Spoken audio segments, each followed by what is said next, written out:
yang telah mempersilahkan saya sebagai moderator untuk mendampingi pada acara workshop pada kali ini. Pergi ke Alfamart membeli bisturi. Bisturi dipakai di ruang operasi.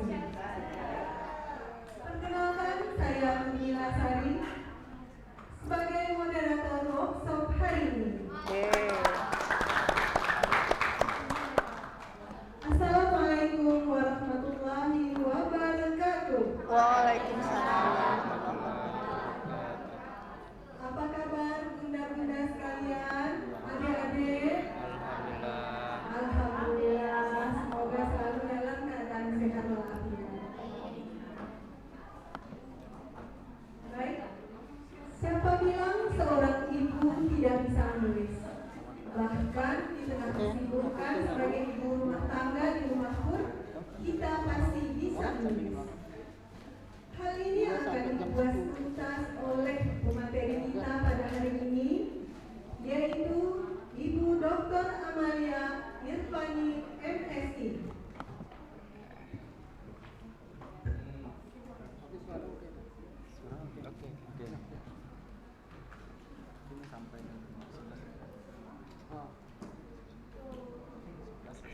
Ini agak ditarik sedikit.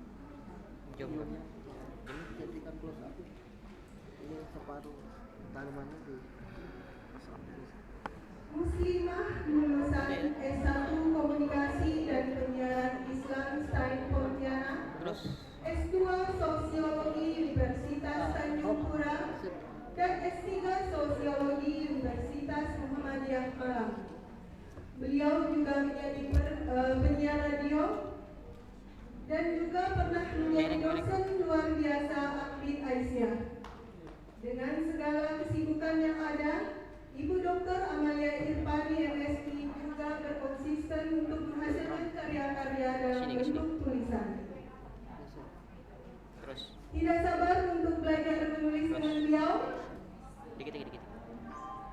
Kita hadirkan Ibu Dr. Amalia Irfani, MSI. Pada Ibu kami persilakan untuk ke depan. Agak bersemut ya? Agak bersemut kameranya. Ini kayak ada bersemut-semut gitu. Oh iya, itu kotor tuh. Nanti dibersihkan. Lensa ya? Pakai kain, pakai itu kaos.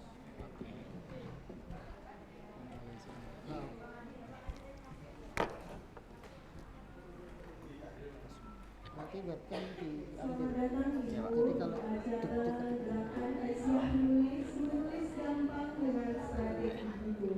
Tentunya kehadiran Ibu sangat kami tunggu-tunggu dan kami harapkan untuk berbagi ilmu terkait dengan materi menulis. Baik, pada Ibu saya persilahkan untuk menyampaikan materinya terkait menulis dan urgensinya. Waktu dan tempat persilakan. Ini kah? Cek.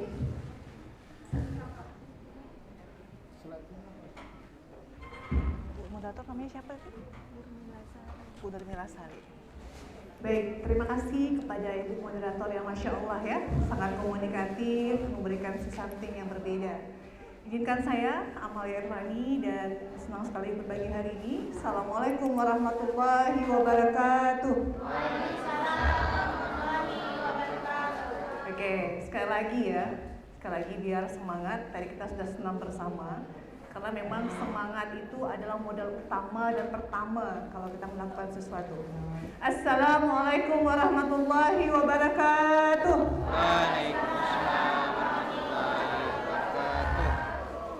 Alhamdulillah, syukurillah, wa nikmatillah, la haula wa la quwata illa billah. Terima kasih saya ucapkan kepada panitia pelaksana ya yang telah mengundang saya untuk berbagi ilmu, untuk berbagi pengalaman. Jadi memang kalau dibilang saya berpengalaman belum ya, karena belajar itu sampai kita di ujung usia insya Allah. Karena memang sebagai seorang muslimah, sebagai seorang perempuan berkemajuan, itu tidak akan pernah usang, tidak akan pernah lelah untuk belajar. Baik, slide saya apakah ditampilkan?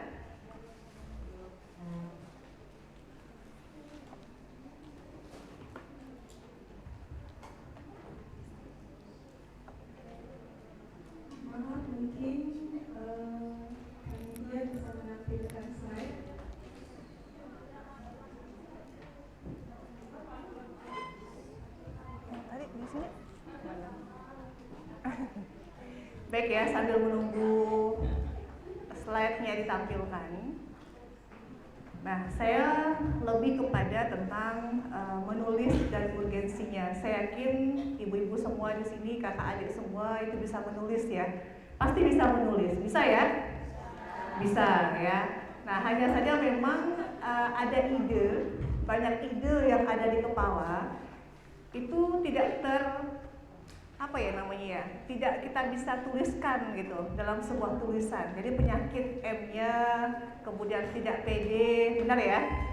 Nah, kadang-kadang tidak pede ya. Padahal sebenarnya kalau menulis ini, kalau pengalaman saya itu harus pede tapi nggak kepedean ya. Kita perlu pede tapi jangan kepedean, itu bahaya. Karena kalau orang sudah menulis niatnya bukan karena Allah gitu ya, niatnya adalah ingin dipuji oleh manusia, maka nilai ibadahnya akan hilang atau berkurang. Maka penting bagi kita semua untuk perempuan berkemajuan yang ada di kota Pontianak, yang ada di Kalimantan Barat, itu kita niatkan dulu nih, kenapa harus menulis? Nah, kenapa harus menulis gitu? Tadi saya sepakat dengan Pak Musa, Ketua PDM Kota Pontianak, bahwa memang dalam menulis ini ada sesuatu yang ingin kita legalkan, ada sesuatu yang ingin kita ceritakan, yang nanti akan jadi cerita untuk anak cucu kita ke depan, betul ya? Nah, oke, sambil menunggu slide-nya, karena harusnya pakai slide nih, biar lebih terasa bermakna gitu per poinnya gitu ya. Karena memang dalam proses menulis ini, kalau pengalaman saya memang sangat luar biasa gitu. Saya dulu, sedikit cerita ya, saya dulu S1-nya di Komunikasi Penyiaran Islam, KPI. Awalnya dulu waktu saya kuliah, saya menjadi penyiar radio, jadi suka cuap-cuap gitu. Nah, seperti inilah dia. Assalamualaikum warahmatullahi wabarakatuh. Pro Pemuda, Iwan Awan dan dimuliakan Allah. Senang sekali hari ini saya Amalia Irfani bisa, nah kayak gitulah dia. Karena kebetulan waktu saya menjadi dosen, itu saya dipercaya untuk memegang radio komunikasi penyiaran Islam atau radio komunitas yang ada di Pontianak. Jadi sudah terbiasa dengan komunikasi tadi. Tapi saya suka semuanya. Saya suka cuap-cuap, saya suka menulis. Nah, hobi menulis itu alhamdulillah saya jadikan sebuah kebiasaan ya. Oke, sambil menunggu slide-nya ini. Baik, saya mulai saja ya, biar tidak terlalu panjang. Kita mulai dulu misalnya, kenapa harus menulis ya? Kenapa harus menulis? Saya yakin kita punya pendapat yang berbeda-beda. Kalau saya, dan saya yakin semuanya juga pasti ada samanya. Menulis itu adalah kegiatan positif yang bisa membuat kita lebih bermanfaat, betul? Ya kan? Nah, menurut Ali bin Abi Thalib, beliau mengatakan bahwa ikatlah ilmu dengan menulis. Jadi mengikat ilmu itu dengan menulis. Maka kalau maaf ya, kalau ada guru yang tidak bisa menulis itu agak aneh. Betul nggak? Nah, ada dosen yang tidak bisa menulis itu dipertanyakan, ini dosen atau bukan?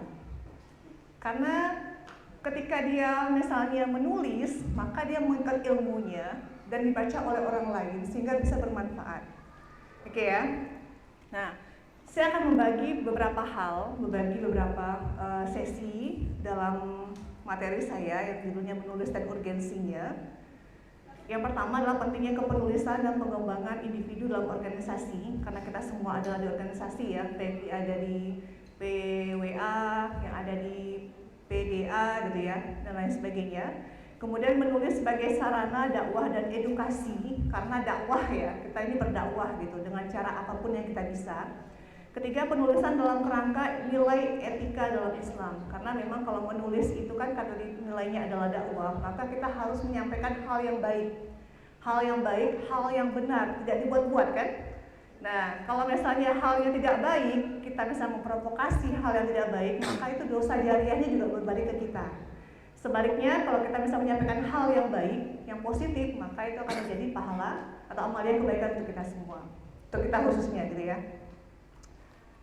Oke, bagaimana sih? Belum kah? Lagi. Nah, saya merujuk kepada KBBI. Menulis itu adalah mengungkapkan gagasan, opini, ide dalam rangkaian kalimat. Jadi dia mengungkapkan gagasan yang kita punya, gagasan, ide, kemudian kreasi dalam tulisan ya, karena dalam menulis itu juga ada kreasinya. Saya misalnya dengan Kak Parliani pasti berbeda, gitu ya. Pertama karena misalnya dari segi pendidikannya, pengalamannya, hobinya.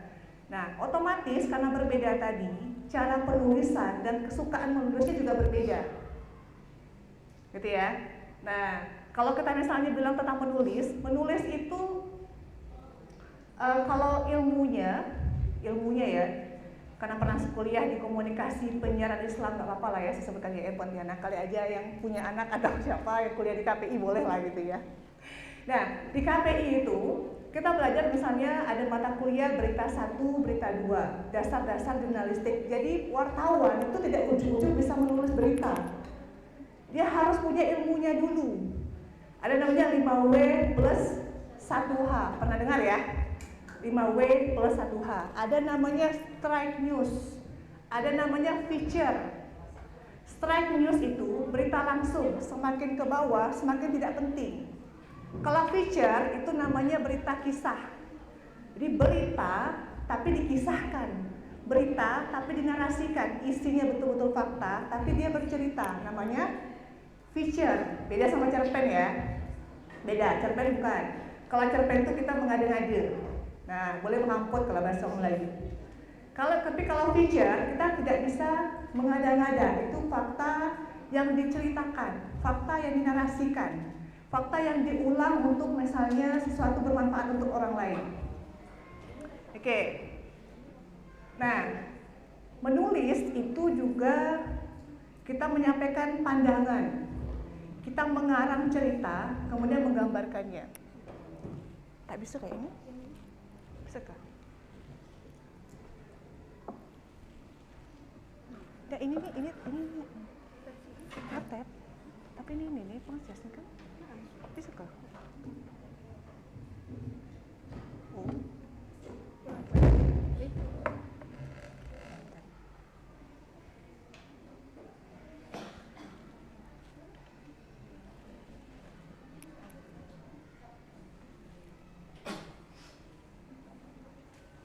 Bisa?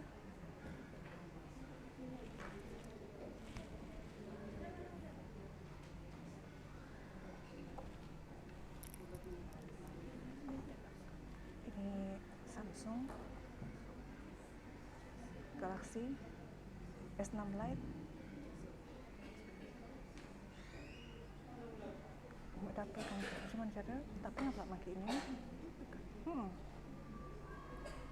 Ngerti banyak. Masih berapa?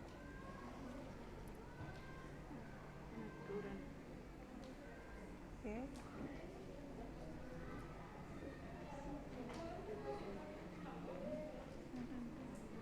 Ini kah?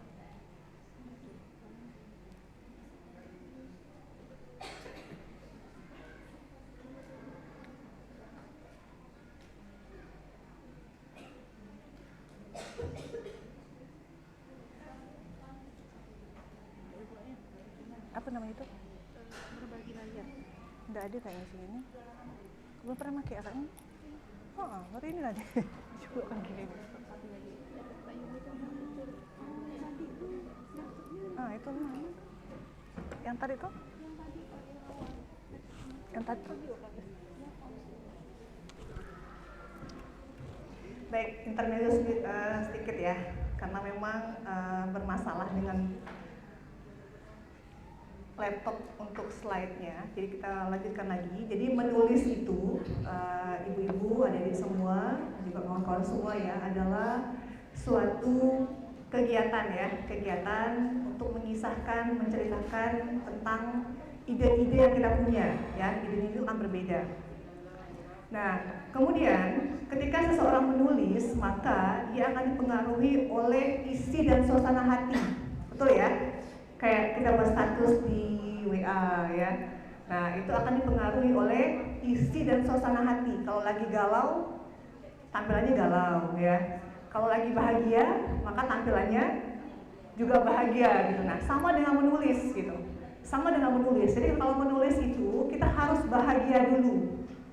Itu pengalaman saya ya, kita harus bahagia dulu, kita harus senang dulu nih, kita harus punya kesenangan dulu. Kenapa harus menulis?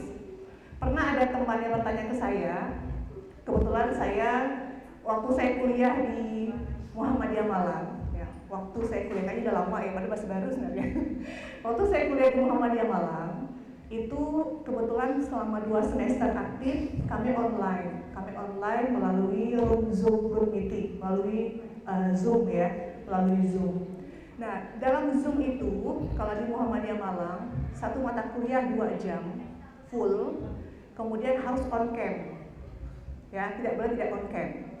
Kalau tidak on cam itu nanti dosennya, profesornya akan menyapa. Nah, malulah kita ya, walaupun hanya di room Zoom gitu ya, walaupun tidak secara langsung bertemu. Nah, pada saat perkuliahan itu, saya melihat bahwa, saya pribadi ya, saya melihat bahwa setiap penyampaian dari dosen-dosen saya, ini pengalaman dulu ya, kenapa saya menulis gitu.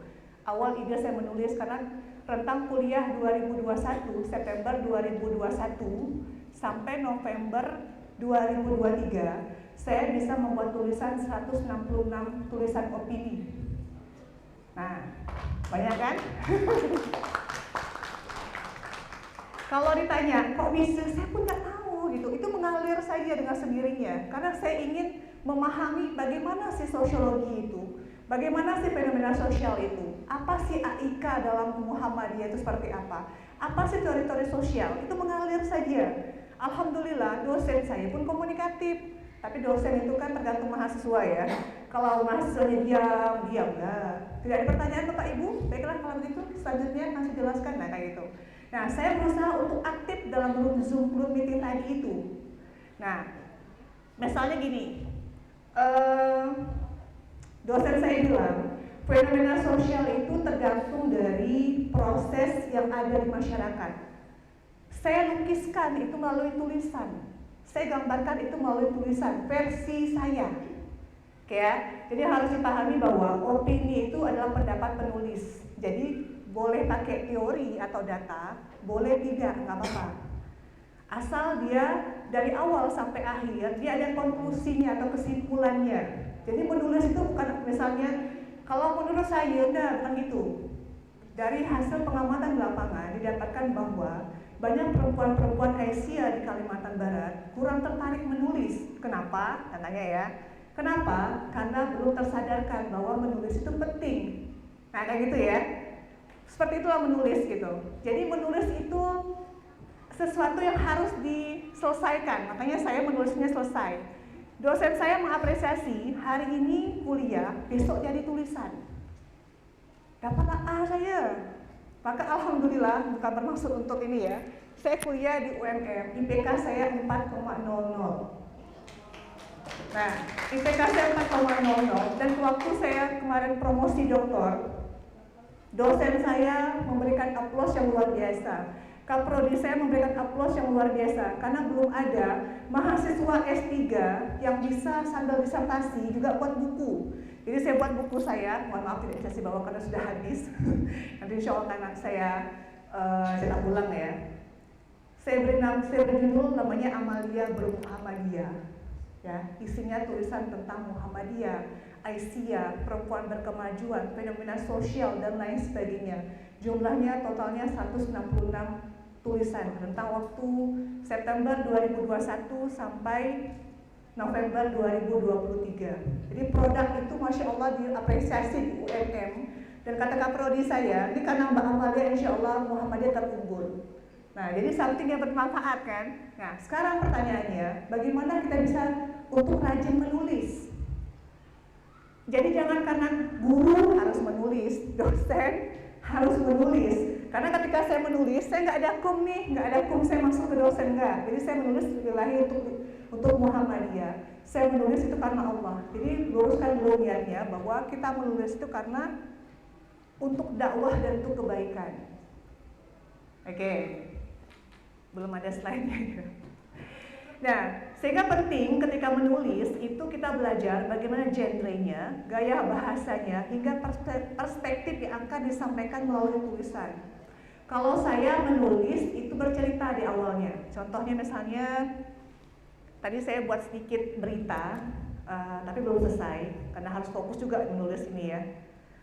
Saya buat sedikit tentang berita hari ini. Judulnya Gerakan Aisyah Menulis, Bangkitkan Semangat Perubahan Perempuan Berkemajuan di Kota Pontianak.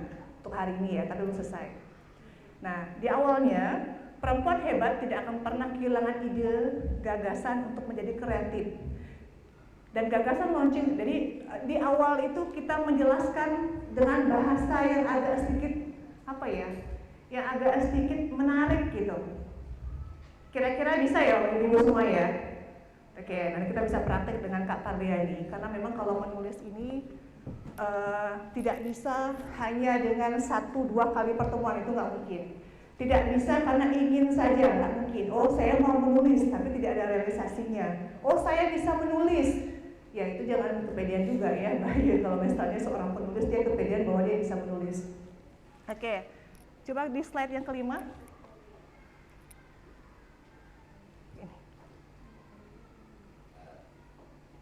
Oke, writing coba. Ketika seorang menulis akan dipengaruhi oleh pakai ini kah? Oke. Nah, ini ya. Ketika seorang menulis maka akan dipengaruhi oleh isi, suasana hati, latar belakang, pendidikan, tujuan ketika menulis, sehingga penting untuk menentukan genrenya, ya. Kemudian gaya bahasa hingga perspektif yang akan disampaikan melalui tulisan. Saya beli pinjam. Oke, saya ke bawah aja ya. Nah, ini penting. Kenapa? Karena kalau misalnya kita tidak mempunyai kemampuan dalam misalnya gaya bahasa, itu agak membingungkan. Oke, seorang guru misalnya, bingung tidak kalau menuliskan misalnya tentang kenapa harus menulis? Kenapa murid harus bisa menulis? Kenapa murid harus bisa membaca? Bingung tidak kira-kira? Biar ini Bang, biar nyambung ya kalau belajar. Ya, kalau perspektif kitanya sendiri. Tapi kalau misalnya kita ke orang lain, nyambung nggak kira-kira? Oke ya, jadi pelan-pelan dulu ya. Ini memang agak berproses kalau misalnya kita. Nah, ini pentingnya kepenulisan dalam pengembangan individu dan organisasi. Saya mengutip tentang tulisan Nietzsche ya, filosof Jerman pada abad ke-19 yang mengatakan bahwa menulis itu ketika seseorang tidak puas dengan realitas, tapi dia punya sense-nya. Saya yakin kita semua punya sense untuk tidak puas, tak suka dengan hasil Pilpres 2024. Kira-kira apa yang kita lakukan? Buat status, kan? Oke, apa lagi? Ngomong dengan tetangga, ya, atau udahlah gitu. Nah, ketika kita tidak puas dengan realitas, maka kita akan berusaha mengubah realitas tersebut, menjadikannya lebih tertahankan, lebih bisa diterima, dan lebih memuaskan baginya dan mungkin bagi setiap orang lain. Jadi, kalau penulis itu, dia punya sesuatu yang ingin dia sampaikan ke orang lain. Harus punya, kalau tak punya tak bisa. Nah, kalau misalnya Bapak Ibu semua di sini ya, yang suka menulis, yang mau menulis tapi tak punya ide, maka yang harus dilakukan adalah kita harus memahami realitas yang apa yang harus disampaikan terlebih dahulu.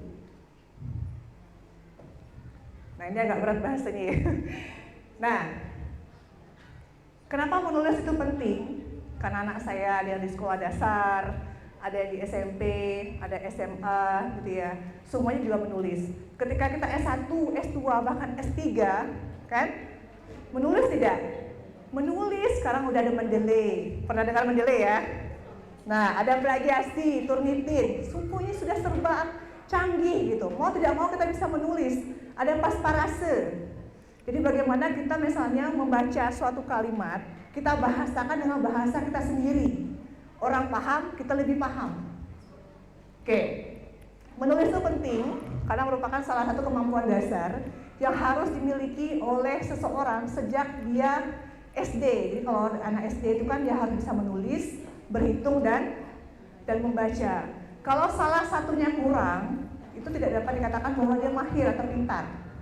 Tapi kalau ada anak SD, dia bisa menulis, dia bisa berhitung dan membaca, maka disebut dia pintar atau pandai. Oke ya. Nah, apakah setuju? Ini pengalaman saya.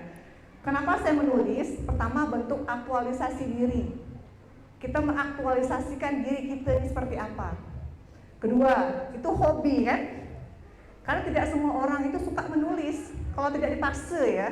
Jadi banyak mahasiswa karena menjadi mahasiswa dia harus menulis. Ya kan? Karena tugas A, tugas B, tugas C, tugas D, banyak sekali tugas. Nah, kalau dulu tidak ketahuan plagiasi ya.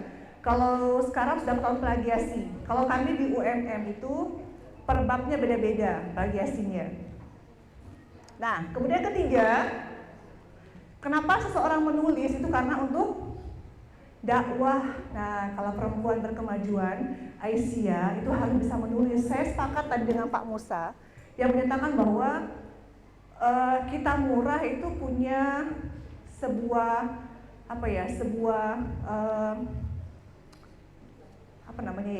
dia seperti keunggulan gitu ya, keunggulan yang sebenarnya tanpa dipromosikan itu jadi ladang promosi, gitu ya. Tanpa dipromosikan itu jadi ladang promosi, tapi dengan apa? Dengan tulisan. Kalau flyer itu hanya hilang begitu saja. Tapi kalau lewat tulisan kita bercerita historis atau sejarah, maka itu akan dikenang oleh angkatan-angkatan selanjutnya, gitu kan, oleh anak cucu kita insya Allah. Saya punya cerita ya, tapi ini menjadi sebuah inspirasi saya juga. Ayah saya suka menulis, tapi tulisannya itu tidak selesai. Kenapa tidak selesai? Karena pekerjaannya bukan guru atau dosen. Ayah saya hanya struktural saja. Ketika saya buka barang-barang beliau ya, karena beliau baru meninggal kemarin tanggal 12 Februari. Saya buka folder-folder beliau, Masya Allah, banyak tulisannya dari mengamput, dari yang masuk akal sampai mengamput. Ya. Kenapa saya bilang meramput? Karena sense-nya tuh kemana-mana gitu. Misalnya hantu bangkit, judulnya hantu bangkit, janda berias. Terus lagi judulnya bertampuk dalam kelambu. Nah, judulnya itu menurut saya ya, kalau menurut saya, judulnya itu sudah sangat provokatif. Kita nak baca, macam mana bertampuk dalam kelambu? Ya kan? Nah, ketika saya baca, ternyata sense-nya bapak saya tuh tentang menulis itu ada. Jadi dia bercerita, misalnya gini ya, yang saya baca kemarin ya. Hari ini ketemu dengan Wak Dola, bahasa Melayu ya. Hari ini ketemu dengan Wak Dola, itu ketiknya. Temu Wak Dola cerita, tak apa-apa ya Wak Dola cerita kan. Jadi bercerita di tulisan. Kalau kita lihat kayaknya apa sih gitu. Tapi ternyata karena bercerita apa adanya tadi itu, ya menarik gitu. Oke ya. Nah kemudian saya menjadi sangat berbangga. Mohon maaf ya, bukan bermaksud untuk menjadikan bahwa Pak Angah saya, abangnya bapak saya itu masih hidup. Masya Allah, usianya sudah 84 tahun. Nah ya, bapak saya sudah meninggal, abangnya masih ada. Ya, karena umur kan kita nggak pernah tahu ya, itu rahasia Allah. Nah, Pak Angah saya tuh waktu dia masih muda suka menulis, pernah terbit di koran dan lain sebagainya. Nah, ada satu momen yang Masya Allah menurut saya itu menjadi sebuah kebanggaan sampai ke anak cucu. Nah, saya ingin kita juga maunya seperti itu ya. Jadi paman saya tuh buat satu cerita sejarah Punggur. Nah, sejarah Punggur. Ternyata Punggur itu, yang buka Punggur itu adalah, kalau saya tak baca punya Pak Angah, saya tak tahu tuh. Karena dia cerita, karena saya tahu. Jadi yang buka Punggur itu, datuknya moyang saya. Bangga tak kita? Bangga, Punggur maju loh sekarang. Dulu apa ada? Sekarang Masya Allah kan? Nah, itulah sesuatu kalau dituliskan, itu akan berulang-ulang menjadi kebanggaan. Begitu juga dengan perempuan Aisyah. Sekarang mungkin tidak berarti. Apa sih tulisan itu, kan? Tapi kalau nanti dituliskan, biasanya dibaca lagi oleh generasi selanjutnya 20 tahun akan datang, itu menjadi sebuah kebanggaan. Ini contoh ya, maksud saya ya, bukan bermaksud untuk tidak, karena contohnya ada di saya gitu. Kalau Pak Angah saya tak menceritakan itu dalam tulisan sejarah Punggur, tinggal dilihat saja, buka Wikipedia, sejarah Punggur Kubur Raya. Itu tertulis oleh Haji Muhammad Tahir Anjad, SH, itu Pak Man saya. Dikutip oleh Wikipedia, Masya Allah. Itu tak ada paman saya, tak tahu Wikipedia tuh kan, tak tahu pun kita bahwa Kungkur itu adalah yang bukanya adalah Abdul Rahad.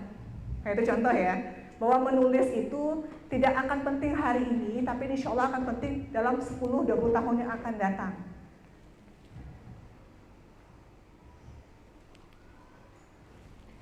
Nah, mengapa menulis itu penting bagi organisasi seperti Aisyah? Pertama, rekam sejarah di perjalanan kemudian dapat menjadi inspirasi semangat organisasi. Setuju ya? Oke, saya melihat Aisyah hari ini kita kekurangan ide tulisan ya.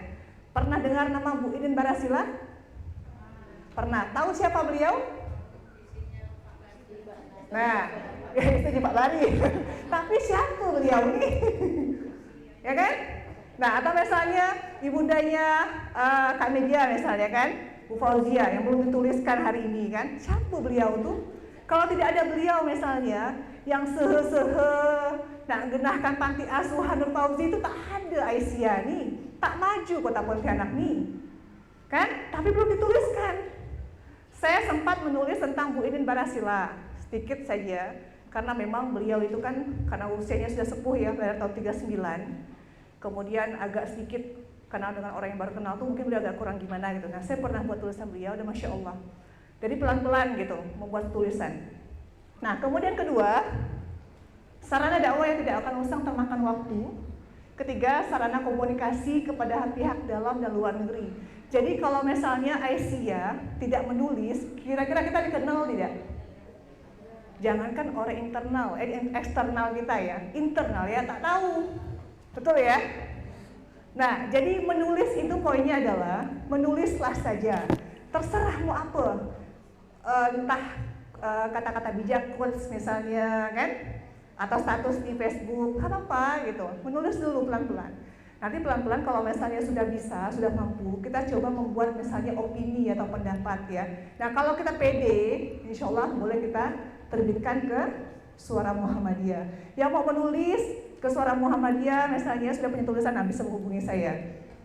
Oke, kemudian pembuktian bahwa organisasi tersebut tumbuh berkembang dengan baik atau sehat. Oke ya, jadi kalau Aisyah hari ini sebenarnya kadernya banyak Mbak ya, banyak kader Aisyah nih, tapi tak mau.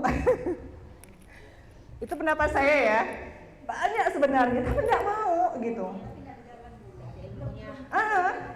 Nah, belum ada ilmunya. Oke, pertama karena belum ada ilmunya Bu ya, ada ilmunya. Kedua mungkin tak mau nih. Maksud saya gini, sebenarnya banyak yang bisa, tapi tak mau. Yang mau belum bisa. Ya kan? Yang punya ilmu tidak mau.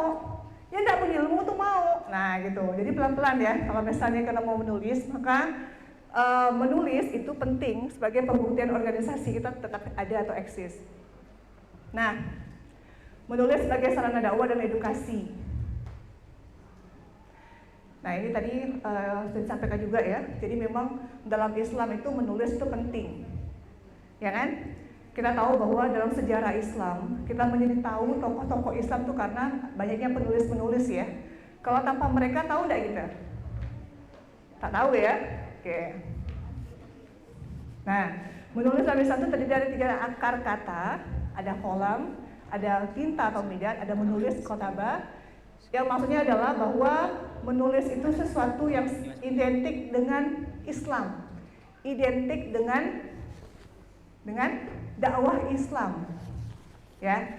Nah, tadi sudah disebutkan oleh Pak Musa, kalau sudah pernah baca bukunya Prof. Hamka itu ya, yang judulnya Al-Azhar itu, Masya Allah tulisannya tuh tinggi sekali. Sampai hari ini pun tak bisa menandingi bahasa beliau tuh. Memang cerdasnya Masya Allah ya, itu tidak biasa gitu. Tapi bukan berarti kita nunggu cerdas dulu baru bisa nulis. Enggak, nulis ya dulu, mengalir dengan sendirinya gitu ya, pelan-pelan ya. Karena kalau menurut saya, pengalaman dulu, kata dosen saya, pede aja Amalia. Itu pernah waktu saya kuliah S1, ada dosen saya namanya Dr. Yusriyadi. Paling garang, tak sanggup lah kuliah sama beliau tuh. Setiap minggu selalu ada tugas. Karena kata beliau, kalau menulis itu tidak dibiasakan tak pernah bisa. Tiap minggu ada terus tugas itu. Alhamdulillah saya bukan tipe mahasiswa yang suka ngeluh ya, makanya bisa mengikuti alur beliau mengajar. Pernah pada suatu hari saya ditertawakan oleh teman saya. Ingat saya tuh. Saya bilang mata terbelalak jatuh ke lantai. Ketawa kawan saya. Kan? Mata terbelalak jatuh ke lantai. Tawa kawan saya semua kan? Apa Amalia ni belum dasar pandai? Kata Pak Yusri Haji. Tahu enggak maksudnya apa tuh? Mata terbelalak jatuh ke lantai. Itu bukan bahasa biasa nih. Muji saya, awal kan saya udah belajar nih. Ini bukan bahasa biasa nih kata Pak Yusri Hadi. Ini bahasa penulis yang akan bisa menulis ke depan. Entahlah dulu atau enggak ya. Nah, bukan bahasa biasa. Saya pun tidak tahu dari mana mata terbelalak jatuh ke lantai. Itu begitu mengalir gitu. Nah, ketika saya tidak pede, saya dipanggil oleh Pak Yusri Hadi. Pak Yusri Hadi bilang sama saya gini, Amalia, kamu harus pede. Karena belum tentu ketika kamu menulis, kamu diremehkan orang. Orang yang meremehkan kamu itu bisa menulis seperti kamu. Penting ya? Jadi itu modal yang pernah saya ambil, modal yang selalu saya bawa ketika saya mau menulis. Bukan pada kepedean, bukan gitu ya. Bahwa kita menulis itu karena Allah. Tapi jangan merasa ragu, jangan merasa kaku, jangan merasa marah, jangan merasa rendah hati ketika tulisan kita dikritik. Sebaliknya, jangan merasa pede, senang hati, ujub gitu ya, merasa wah aku dipintar ketika kita dipuji bahwa tulisan kita bagus dan lain sebagainya gitu ya.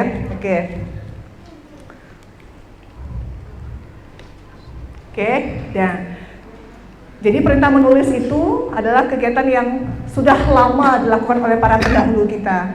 Nah, kalau kayak Haji Ahmad Dahlan mungkin tidak terlalu banyak ya tulisan beliau ya, tidak terlalu banyak, beda sama kayak Haji Hasim Asy'ari, karena Haji Ahmad Dahlan ini identik dengan apa namanya? Beliau ini action gitu, langsung ke lapangan. Nah, jadi yang membahasakan menceritakan tentang beliau ini bukan beliaunya tapi murid-muridnya gitu ya, keluarganya, saudaranya gitu ya, tahu bagaimana beliau. Jadi tidak ada ditemukan memang banyak tentang tulisan dari Kiai Haji Ahmad Dahlan atau pendiri Muhammadiyah.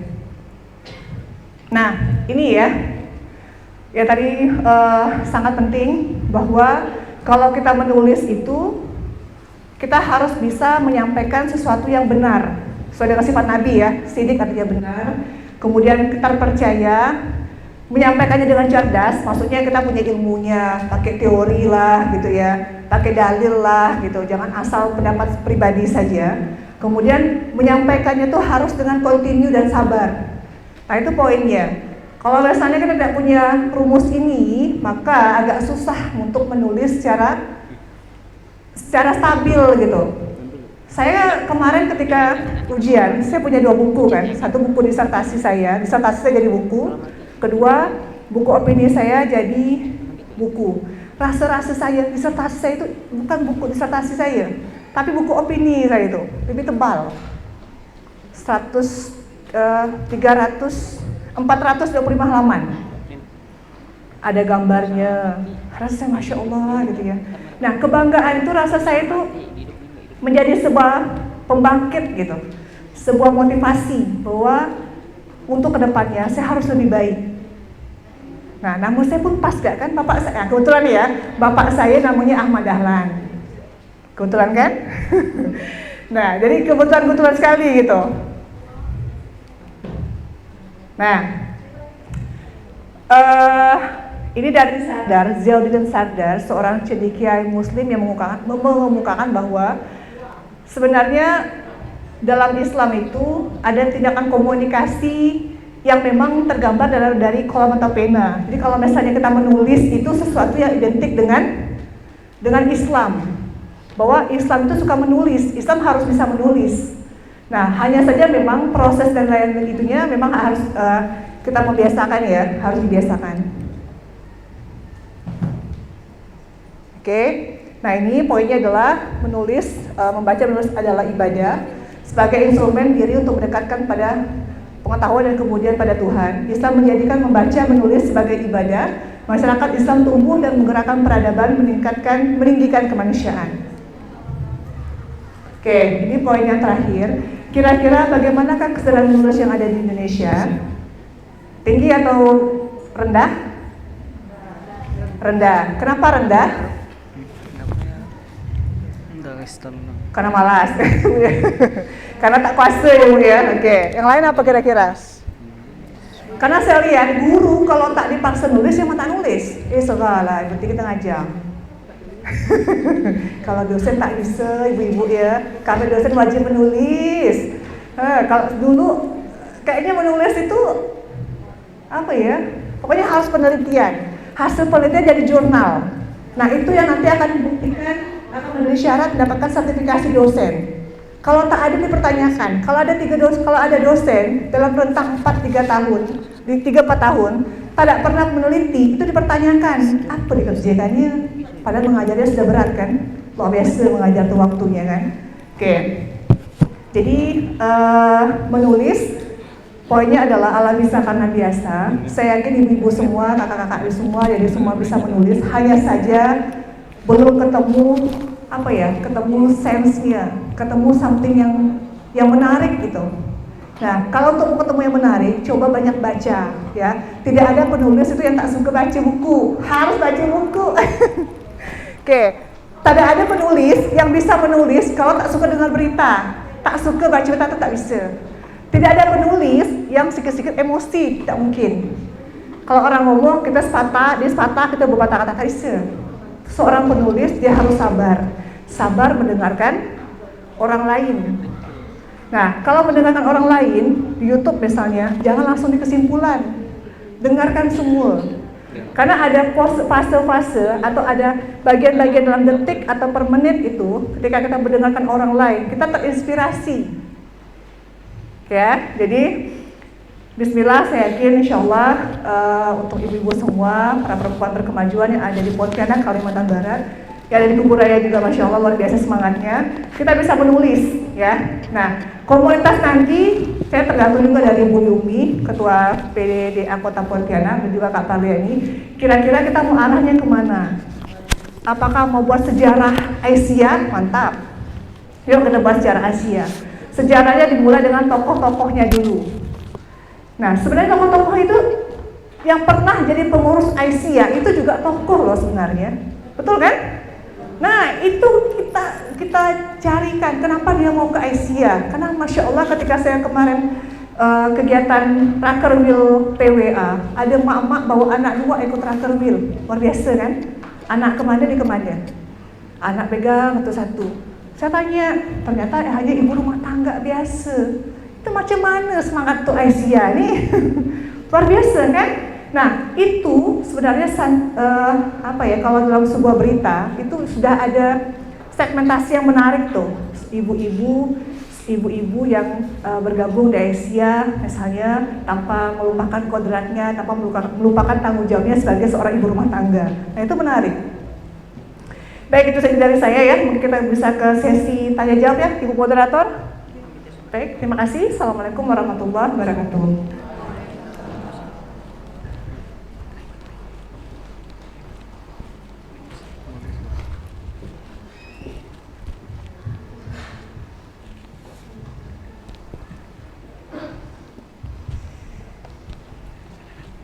Baik, terima kasih kepada Ibu Dr. Amalia Irfani MSI atas pemaparan materi terkait menulis dan strateginya. Sangat menarik apa yang telah disampaikan. Tentunya apa yang telah disampaikan sangat bermanfaat bagi kita semua terkait dengan kepenulisan, baik itu menulis tentang pribadi, kemudian diksi ataupun non-diksi, kemudian tentang organisasi dan lain sebagainya. Dari pemaparan tadi ada beberapa hal mungkin yang bisa kita simpulkan, yaitu yang pertama bahwa menulis itu merupakan hal yang sangat penting untuk pengembangan diri kita sendiri maupun pengembangan organisasi yang kita geluti dan kita jalani. Kemudian menulis juga merupakan sebagai sarana dakwah baik di lingkungan keluarga, masyarakat maupun edukasi di organisasi. Baik, terkait hal ini kami akan membuka kesempatan diskusi lebih lanjut.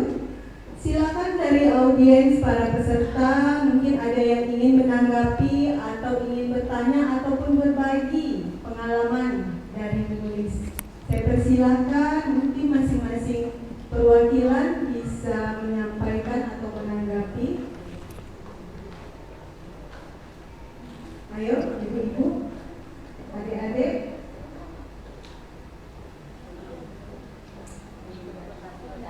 Saya beri kesempatan. Ada tuh. Bu. Ada Bu.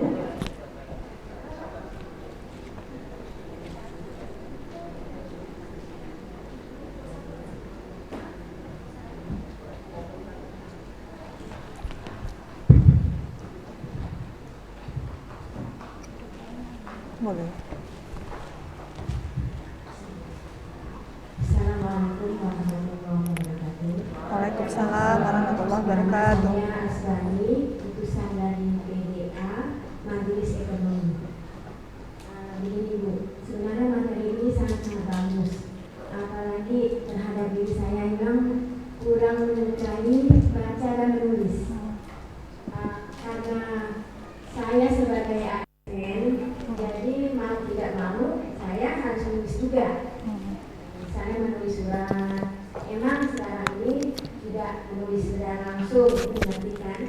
Ini Bu, masalahnya saya ini kalau mendapat atau surat atau WA dari kerabat, kawan, itu memang emosi itu duluan. Nah, yang saya pertanyakan itu satu, bagaimana kita menghilangkan emosi karena tulisan yang ada itu mungkin si penulis itu masuk ke lain, saya tanggapi lain juga. Terus gini juga, karena kita sebagai ASN itu kan surat teguran itu pasti kita lakukan.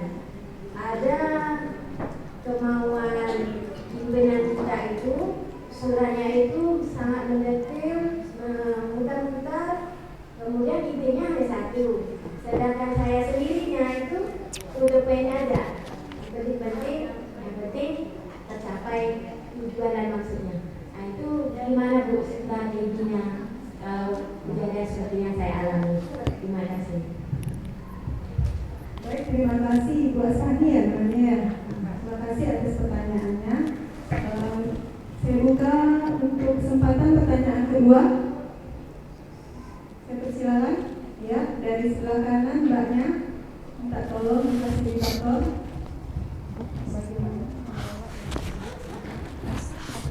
Asbani.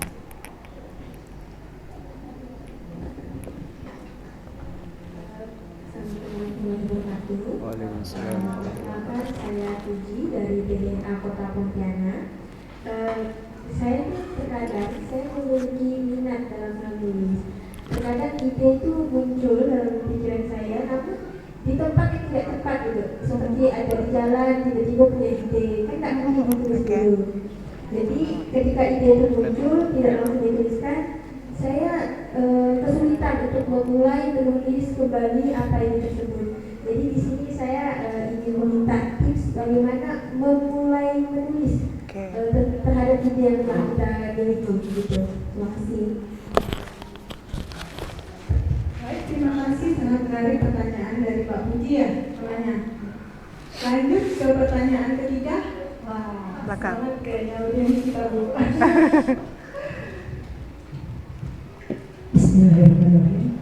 Assalamualaikum warahmatullahi wabarakatuh. Waalaikumsalam warahmatullahi wabarakatuh. Perkenalkan, nama saya Ibu Nur Hamidah, utusan dari TKA Bak 4.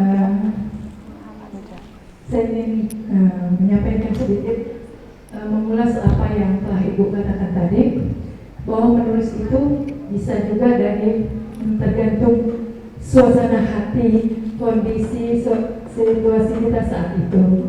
Dari sejak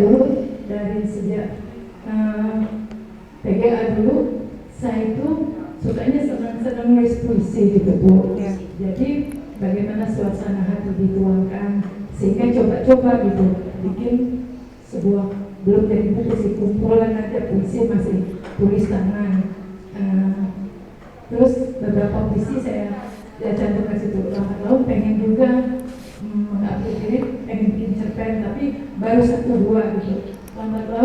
udah kesininya ada sih 1-2 tulisan yang coba saya masukkan ke koran gitu, 1-2 majalah ada. Cuma saat itu terhenti vakum sama sekali. Nah, mendengar ada menulis ini apa tuh workshop menulis ini, saya kayaknya semangat pengen ikut lagi menambah, pengen yang tidak hanya sekedar puisi, tidak hanya sekedar cerpen, tidak hanya bagaimana opini kita lebih berkembang. Nah, yang semoga nanti apa yang Ibu sampaikan dapat menambah ilmu saya untuk seolah bisa berkarya selanjutnya. Itu aja yang ingin saya sampaikan, mudah-mudahan untuk dapat ilmu yang lebih lagi di sini. Sekian dan terima kasih. Assalamualaikum warahmatullahi wabarakatuh. Waalaikumsalam warahmatullahi wabarakatuh. Plus dulu ya untuk Ibu Hamidah yang telah menghasilkan dan berupaya untuk tadi keterangannya tadi sudah pernah membuat puisi dan cerpen Bu. Nah, nanti beliau minta pencerahan kepada Ibu nih bagaimana ke depannya. Baik, kepada Ibu saya persilakan untuk menanggapi dari 3 pertanyaan. Yang pertanyaan pertama yaitu dari Bu Aspani, bagaimana kita mengelola emosi Ibu saat membaca tulisan ketika kita pertama kali membaca, menangkap berita, ternyata emosi kita lebih mendominasi. Nah, bagaimana terkait hal tersebut? Kemudian yang pertanyaan kedua tadi terkait surat menyurat yang atasan maunya runtuh dari A ke B ke C, muter, nah itu pokoknya tutup poin. Nah, jadi yang baiknya sebenarnya seperti apa Ibu? Silakan Bu. Baik, terima kasih Bu Aspani, pertanyaannya Masya Allah ya Bu ya. Ini memang something yang menurut saya dilewati, dialami oleh banyak perempuan. Karena perempuan ini kalau udah fasenya usia bertambah, itu memang emosinya agak bertambah juga ya. Emosi, cepat tersinggung, kemudian baperan gitu ya, kalau bahasa sekarang ya, baperan, kemudian merasa bahwa sudahlah gitu. Nah, kalau pengalaman saya ya Bu ya, atau dari teorinya memang kalau untuk menjadi menulis ini Bu memang harus sabar. Itu kuncinya. Sabar, kalau tak sabar tak selesai. Ya kan? Kenapa muter-muter dan dari itu oleh karenanya dan lain sebagainya. Itu aja. Kita akan kebingungan. Tidak selesai. Maka poin pertama kalau misalnya keinginan untuk menjadi seorang penulis ya, penulis apapun itu, baik tulisan yang mau kita terbitkan melalui media sosial, media cetak, media online, itu memang pertama poinnya adalah sabar. Kita sabar karena seperti kita punya hasil akhir bahwa tulisan ini harus selesai dan bermanfaat untuk saya. Poinnya pertama gitu dulu, bermanfaat untuk saya. Nah, lama-kelamaan karena selesai tadi kita menjadi puas. Oh, nanti insya Allah akan ada karya pertama, kedua, dan seterusnya. Nah, kalau kita tidak selesai, maka tidak akan pernah ada karya kedua dan seterusnya. Itu Bu Aspani ya. Jadi, kalau misalnya tengah baca WA, sama Mbak, saya pun juga baperan Bu, sama.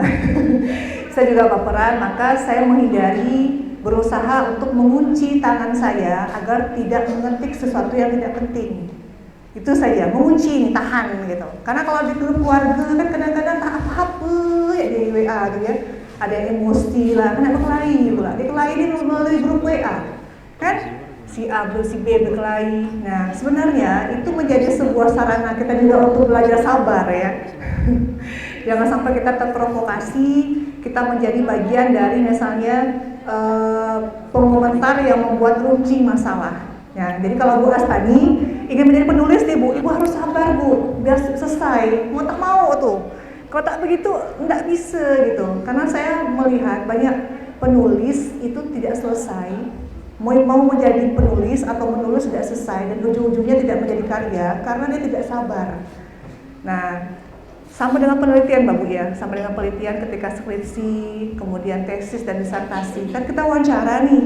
Kalau wawancara kan harus sabar mendengar kan, sabar mendengar ya, satu-satu didengar. Nah, kalau tidak seperti itu, maka kita tidak bisa mengambil inti atau keinginan apa yang kita cari dalam sebuah diskusi atau dalam wawancara tadi.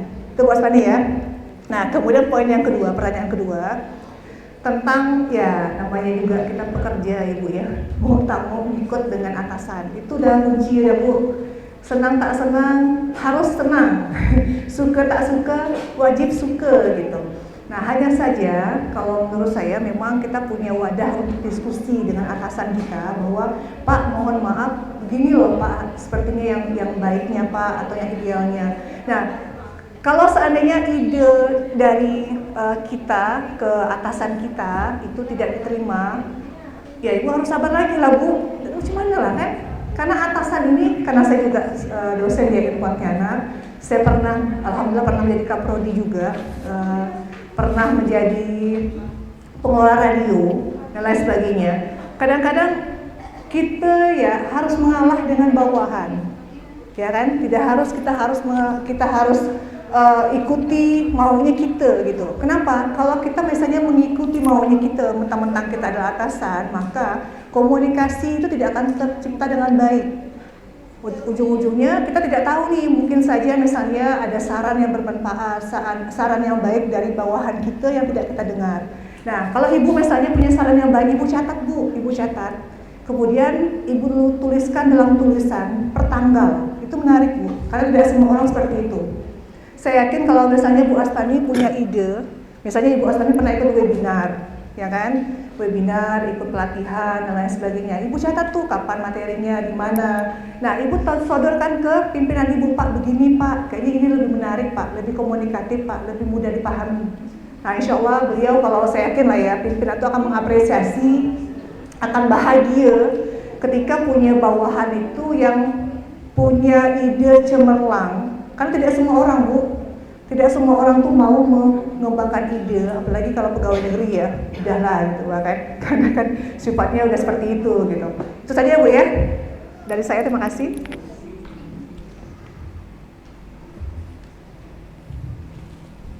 Baik, terima kasih. Bagaimana Ibu Astani? Apakah ada tanggapan, ada yang ingin ditanyakan kembali, atau sudah merasa cukup jelas dengan apa yang telah disampaikan? Alhamdulillah. Terima kasih Bu. Baik, lanjut ke pertanyaan yang kedua, yaitu dari Mbak Puji, yaitu menanyakan tentang ide Ibu. Ide, kadang-kala ide itu muncul di mana saja, di tempat yang mungkin tidak memungkinkan kita untuk langsung menulis apa yang terlintas di dalam pikiran kita. Nah, bagaimana caranya, kiat-kiatnya agar apa yang terpikir dalam pikiran kita itu bisa sesegerakan untuk kita ungkapkan, kita tuliskan dalam bentuk karya. Terima kasih. Baik, terima kasih untuk Kak Puji ya. Ini tentang minat menulis. Ya, menulis itu poin pertamanya, kalau menurut saya ya, pengalaman saya itu ala bisa karena biasa. Itu adalah kunci pertama. Ala bisa karena biasa. Kalau tidak biasa, itu tidak akan pernah bisa. Tidak selesai ya, seperti pertanyaan dari Bu Aspani tadi. Nah, kalau dulu, zaman dulu kan kita nggak punya handphone ya, tidak ada gadget ya, tidak ada gawai. Dulu itu kan manual sekali. Mau tidak mau seorang wartawan itu dia menggunakan kertas dan pulpen kemana-mana. Kalau untuk wawancara dan lain sebagainya. Zaman now, Masya Allah, kita udah punya gawai. Jadi kalau saya menulis itu tidak di laptop. Saya buat opini, saya download di Play Store, namanya Google Keep. Nah, Google Keep. Jadi saya bisa menulis kapanpun, dimanapun. Tengah saya jemput anak saya. Jadi kalau orang nengok saya, ngapa Bu Amalia, mamanya Yusuf nih megang HP itu? Saya nulis. Saya nulis di Google Keep nih. Nanti saya simpan. Nanti dari Google Keep bisa kita salin ke Word, kita kirim ke WA. Nah, dari WA kita download, kita masukkan ke laptop, selesai. Jadi saya mengerjakan disertasi saya pun dari handphone. Nah, jadi handphone atau gawai hari ini tergantung bagaimana kita bisa menggunakannya. Nah, Kak Puji, kalau punya ide, jangan kita berpikir bahwa kita ini akan ingat terus. Banyak masalah hidup nih kan? Masalah anak, masalah suami, masalah pekerjaan. Nah, kita punya memori yang terbatas untuk mengingat. Betul ya? Kalau punya ide, tuliskan di handphone atau di WA. tuliskan tanggalnya. Kalau perlu gambar kalau perlu ada gambar atau foto itu difoto. Kenapa? Itu akan mengingatkan kita memori yang pernah kita lewati. Kalau kita menulis, maka kita akan ingat lagi, oh iya ini ya, oh ini ya, gitu kan? Akan ingat lagi itu. Tapi kalau misalnya tidak kita tuliskan, saya yakin ya, itu kita tidak akan ingat. Kalau udah tak ingat, tak minat. Kalau tak minat, maka tak selesai tulisan itu. Itu Kak Puji ya. Jadi kalau trick and tipsnya mau tak mau, nah dituliskan hari, tanggalnya, kalau perlu gambarnya, biar kita bisa mengikat tadi ide tadi itu dan akhirnya bisa menjadi tulisan, gitu ya. Nah kalau misalnya sudah dapat ide tadi, nah saran saya nih, paksakan untuk selesai, paksakan diri itu selesai. Kalau tak begitu tidak akan selesai. Jadi saya dulu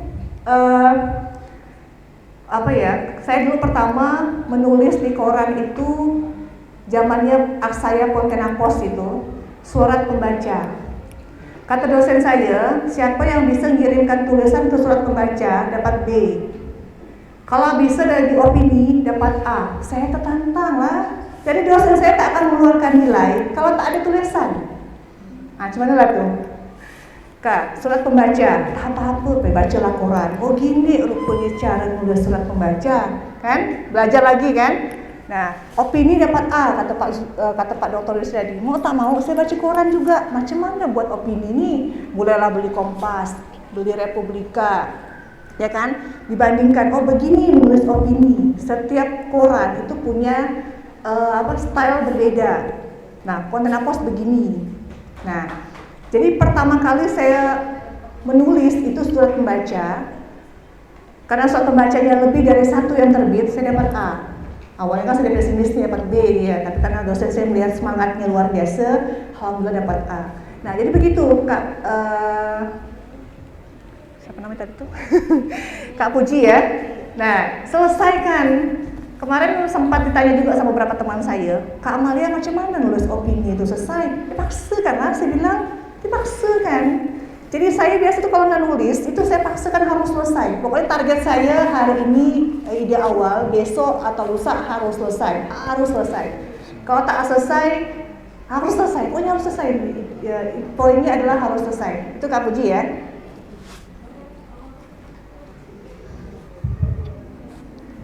Baik, sangat menarik ya Ibu. Terkait dengan bagaimana nih kita harus memaksakan diri menyelesaikan dalam menulis, karena itu kebanyakan merupakan masalah atau dilema bagi kaum pelajar, mahasiswa ya. Terkadang kendalanya untuk menyelesaikan tugas tepat waktu itu cukup berat. Mungkin memang harus dibuat deadline tertentu ya untuk disiplinkan diri. Baik, saya konfirmasi kembali kepada Pak Puji, sudah cukup jelas apa yang disampaikan oleh narasumber kita. Ya, terima kasih. Selanjutnya pertanyaan yang ketiga dari Mbak Nur Hamidah dari PKA 4. Nah, beliau di sini ingin mendapatkan pencerahan dari Ibu terkait tentang menulis, karena beliau juga pernah berpengalaman membuat puisi maupun cerpen, namun terkadang terkendala ada hal-hal yang membuat berhenti atau tertunda gitu. Baik Bu, terima kasih. Baik, terima kasih ya untuk Bu Nur Hamidah. Ini pertanyaannya kalau lebih sama mungkin ya dengan Kak Puji ya, tentang menjaga suasana hati, menjaga mood, menjaga semangat gitu ya. Jangan sampai menulis itu tak selesai. Jangan sampai keinginan kita untuk misalnya memberikan sesuatu yang berbeda untuk Muhammadiyah Asia dengan cerita kita. Kadang-kadang gini, kalau saya lihat ya, banyak sekali saya dengar ketika saya wawancara dengan beberapa tokoh Muhammadiyah Asia. Sebenarnya banyak ide tentang sejarah atau tentang kegiatan Muhammadiyah Asia. Hanya saja bingung macam mana nuliskannya, ya kan? Nah, makanya memang perlu kita belajar bahwa menulis itu kita harus punya sebuah pemahaman ya. Jadi yang saya bilang, kalau misalnya berita itu kan berita ya, strike news, itu semakin ke bawah semakin tidak penting. Nah, yang penting itu di awalnya saja. Kenapa dalam slide news, kenapa semakin ke bawah semakin tidak penting? Karena nanti di poin belakangnya itu hanya penjelasan. Yang penting itu di atasnya atau bagian yang di awal-awalnya. Nah, kalau untuk opini, ini artinya ilmunya juga. Kalau opini itu kita harus punya pemahaman bahwa opini itu dia semacam kayak makalah lah. Kayak makalah ada pendahuluan, ada isi, ada penutup atau konklusinya. Jadi harus punya kesimpulan akhirnya apa. Nah, kesimpulannya jangan maksa, tak boleh. Kesimpulan itu adalah perspektif cara pandang kita yang mungkin bisa dipadu-padankan dengan teori atau dalil yang ada. Nah, pertanyaan Bu Nur Hamidah tadi misalnya bagaimana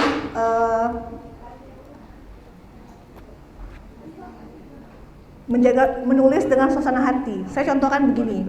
Saya kemarin menulis tentang berbakti sepanjang masa karena saya sedih ditinggal bapak saya. Nah kan? Karena sedih, tadi itu sedih, rasanya kan galau gitu, terkenang-kenang dengan bapak saya. Karena alhamdulillah saya diberi waktu sama Allah 3 lebaran mengasuh orang tua saya sakit. Jadi sambil kuliah ngasuh bapak saya, sampai bapak saya meninggal. Jadi di ujung nyawa itu saya melihat beliau. Jadi sebuah inspirasi bagi saya, sebuah semangat bagi saya. Bapak saya ketika saya lahir mengucapkan azan ya, melafazkan azan di telinga saya. Ketika meninggal, saya mengucapkan la ilaha illallah 3 kali. Alhamdulillah beliau menghembuskan nafas terakhir. Itu puas luar biasa saya. Rasa saya tuh bahagia antara sedih dan bahagia. Sedih karena tak bisa gini sama bapak saya kan. Nah, saya buat tulisan, dulunya berbakti sepanjang masa. Kenapa berbakti sepanjang masa bukan sepanjang usia? Karena masa saya hari ini berbakti kepada bapak saya, anak saya nengok, nanti anak kita pun lebih baik insya Allah dengan kita. Betul kan? Jadi judulnya berbakti sepanjang masa, karena hari ini yang kita lakukan untuk orang tua kita dan dilihat oleh anak-anak kita, itu menjadi contoh atau panutan untuk mereka. Nah, saya buat tulisannya gini di awalnya ya. Tiada ada rasa sedih mendalam selain ditinggalkan orang terkasih selama-lamanya. Ditinggal orang terdekat adalah satu di antara cobaan yang Allah berikan kepada hambanya untuk menguji sikap sifat sabar dan menerima segala ketentuan Allah dengan tetap ikhlas. Kehilangan suatu hal yang tidak mudah dilewati butuh waktu panjang untuk diri membiasakan tidak lagi menjalani aktivitas bersama. Itu suasana hati saya tuh. Apa adanya gitu. Nah, jika ada yang berkata hanya orang yang pernah kehilangan memahami makna kehilangan, maka kalimat tersebut sangat tepat menggambarkan rasa ditinggal oleh orang tersayang yang tidak mungkin dapat ditemui lagi di alam nyata. Tidak dapat lagi kita mencium tangannya, memohon keberkahan, mendengar omelan dan permintaannya yang mungkin dulu pernah dikeluhkan. Itu suasana hati saya semua tuh. Karena dengar saya sering diomel bapak saya, sakit kan dia kan, diomel, di ini permintaannya mungkin pernah kita lewati, bapak nanti ya lo, misal gitu, tak ada kan. Nah, tiada ada definisi pas untuk menggambarkan rasa, tiada ada definisi pas untuk menggambarkan rasa. Semua berpadu dalam balutan kesedihan, kepasrahan serta keikhlasan akan ketetapan Allah Subhanahu wa taala. Nah, itu rasa saya semua dan itu bahasa saya semua. Itu luahan hati saya karena saya kehilangan bapak saya. Nah, kenapa bisa kalimatnya begini? Itu mengalir saja, saya tuliskan. Pernah dalam satu waktu saya bisa menulis sekali duduk selesai. Pernah, saking semangat itu selesai. Pernah seminggu tak selesai. Nah, tapi karena sudah saya buat, saya memang berazam sama Allah, ya Allah, saya ingin menulis. Ketika saya menulis, maka saya harus selesai. Saya tak peduli orang mau menilai A, menilai B gitu, tapi dia harus selesai. Gitu ya Bu Hamidah ya. Jadi coba untuk menulis itu sesuai dengan passionnya kita, kesenangan kita, hobinya kita, atau dengan sesuatu yang menurut kita sangat bermanfaat. Nah, kalau misalnya Bu Hamidah adalah guru TK, Masya Allah, kalau guru TK itu berarti bisa membuat cerita-cerita atau dengan misalnya trik and tips atau apa ya misalnya ya, menguji sabar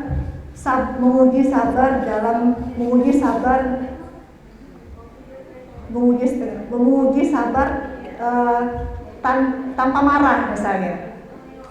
Macam mana tuh menjadi sahabat tanpa marah tuh? Ekspresinya datar, karena guru TK tak boleh marah kan? Guru TK tak boleh marah, karena saya ingat dulu waktu anak saya TK, anak saya itu yang nomor 3 itu ekspresif. Dia selalu bilang, Umi, guru adik di rumah dia, guru adik itu tak pernah marah. Iya ke? Saya bilang, masa tak pernah marah? Ketawa terus. Ternyata jadi guru TK tak boleh marah. Tak boleh marah tuh. Mau tak mau harus senang gitu. Bu, bu, ayo, kata guru itu kan, lah bu, udah, tak boleh marah. Mau tak mau anak itu diangkat ke toilet kan, nah dan dicebokin, nggak boleh marah gitu. Nah itu kan berat itu. Jadi Bu Nur Hamidah bisa membuat sebuah tulisan bagaimana Bu Nur Hamidah menjaga semangat sabar yang tak berbatas ketika menjadi seorang guru. Itu bisa. Nah triknya berbeda, misalnya alhamdulillah, kalau pertama ya, alhamdulillah hari ini adalah tahun ke-5 saya menjadi seorang guru TK di salah satu sekolah Islam atau salah satu TK yang ada di Aisyah, Kalimantan Barat, titik. Nah, dalam perjalanan saya menjadi seorang guru TK, banyak sekali hal-hal yang kadang-kadang di luar dari ekspektasi, di luar dari bayangan saya sebagai seorang guru dan juga sebagai seorang perempuan. Ternyata ya Allah, gitu ya, ternyata ya Allah, menjadi guru TK itu sabar harus tidak berbatas, gitu kan? Titik. Kenapa tidak berbatas? Karena memang ketika kita bertemu dengan banyak orang, banyak siswa, bahkan banyak orang tua, mereka punya keluhan yang tidak sama. Ada orang tua yang saya temui sangat mengapresiasi yang saya lakukan, tapi ada yang lain, walaupun tidak banyak, itu selalu mengomel itu nanti dimiringkan, ya, karena itu ya kan, diitalikan, mengomel karena melihat bahwa saya mungkin dirasa kurang. Iya, mungkin saya kurang ya dalam mendidik anak didik saya, dan itu suatu motivasi dan penyebutan saya untuk lebih baik. Nah, kayak gitu. Jadi bercerita, berproses gitu. Nah, kalau tak bisa, coba direkam saja. Nah, kalau saya pernah punya tante saya guru. Tante saya itu punya idenya banyak, tapi tak bisa nulis. Kau lah tuliskan, Dit. Tak mau saya. Saya bilang sama tante saya, sama etek saya, gini ya etek, coba etek tuliskan, etek ngomel di voice note, saya bilang, ngomel di situ. Ternyata ketika dia ngomel panjang lebar, kurang lebih setengah jam tadi itu, dia punya ide untuk menulis. Awalnya dia bingung, apa yang nak diceritakannya tentang suka duka, tentang proses belajar mengajar selama dia di sekolah. Dia kebingungan. Ketika dia ngomel, tadi baru tahu, ya tadi ya gini, betul kata Kowin, kata dia kan. Akhirnya dia punya ide. Nah, kita punya cara yang berbeda-beda ya, Bu Hamidah dan juga ibu-ibu yang lainnya, bagaimana bisa menemukan ide. Nah, kalau saya passionnya memang feature, berita kisah. Jadi berita yang tadi saya sebutkan, yang tadi saya jelaskan, isinya berita atau fakta. Cuman cara bertuturnya gaya cerpen atau fiksi. Dulu saya suka merampot-rampot memang ternyata ide merampot waktu kuliah itu memang sangat menginspirasi ya. Misalnya hari ini siang bolong, saya bilang koma, panas luar biasa. Ketika balik ke rumah kena ngomel lagi sama ibu ini tak berhenti ngomel. Jadi ternyata ketika saya baca tuh mengingatkan saya, oh dulu pernah saya balik siang bolong, mak saya ngomel. Ketika mak saya ngomel tuh, saya pun juga ngomel dalam hati gitu. Nah itu sesuatu yang hari ini mungkin tidak bermanfaat, tidak terasa, itu luar biasa. Tapi 10 tahun, 5 tahun yang akan datang, itu luar biasa. Karena alhamdulillah waktu saya kuliah dulu, saya pernah buat satu cerpen, tapi cerpennya merampot. Judulnya itu Perempuan Perkasa. Nah, Perempuan Perkasa. Jadi perempuan itu saya lihat mak saya luar biasa, saya buat judulnya Perempuan Perkasa. Karena mama saya itu guru gak, mak gak, semua dirangkum jadi satu. Perkasa mak saya mati saya. Tak pernah sakit. Ada ya kekuatan beliau tuh. Sehingga saya bilang perempuan perkasa. Nah, alhamdulillah cerpen itu jadi 5 lembar atau nggak salah ya, 5 halaman kertas folio. Saya kirimkan ke guru saya, ke dosen saya. Nah, jadi satu tugas. Padahal judulnya awalnya bukan untuk tugas, awalnya untuk suka-suka ya gitu. Itu ya Bu Hamidah ya. Jadi ikhtiar saja, Bismillah. Tapi yang tadi saya bilang ke Kak Budi juga harus selesai. Paksakan, kalau tak paksa tak bisa.